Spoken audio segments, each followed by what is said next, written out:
మామయ్య గారు సామినేని రామారావు గారు సుద్దేపల్లి గ్రామం, నెలకొండపల్లి మండలం, ఖమ్మం జిల్లా వాసి. వీరికి ఉన్నటువంటి 2 ఎకరాల 8 గుంటల భూమికి గాను రైతు భరోసా నిమిత్తము 13,275 రూపాయలు నిన్న సాయంత్రం మేము అందుకోవడం జరిగింది. పెట్టుబడి సాయంలో భాగంగా మేము వరి విత్తనాలు కొనడానికి ఆ డబ్బును ఉపయోగించుకోవడం జరిగింది.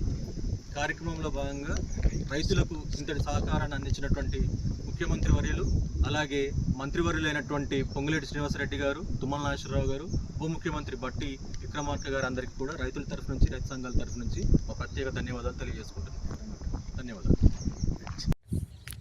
నేను ముఖ్య దిలీప్ నాయక్ను, పుల్లూరు గ్రామ పంచాయతీ, గార్ల మండలం, మహబూబాబాద్ జిల్లా నివాసిని.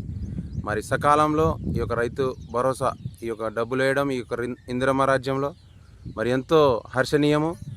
మరి ఆర్థిక ఇబ్బందులతో రైతులు సతమతమవుతున్న ఈ సమయానికి మరి ఈ యొక్క ప్రభుత్వము ఒక భరోసా ఇవ్వడం చాలా సంతోషకరమైంది. మరి సమయానికి ఇవ్వడం, ఈ సమయంలో మేము విత్తనాలు తీసుకొని ఈ యొక్క రైతు రాజ్యంగా ఈ యొక్క ప్రభుత్వాన్ని అభివర్ణిస్తూ సోనియా గాంధీ నాయకత్వంలో, రాహుల్ గాంధీ గారి నాయకత్వంలో, రేవంత్ రెడ్డి గారి నాయకత్వంలో మరి ఈ యొక్క ప్రభుత్వం 100 కాలాల పాటు ఉండాలని కోరుకుంటూ నేను ధన్యవాదాలు తెలుపుకుంటున్నాను.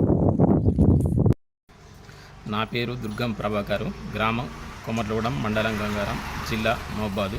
నాకు రైతు భరోసా కింద 3 ఎకరాలకు 18,000 రూపాయలు జమ కావడం జరిగింది.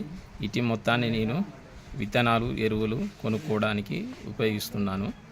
ఇటు సహకారం చేసిన రాష్ట్ర ప్రభుత్వం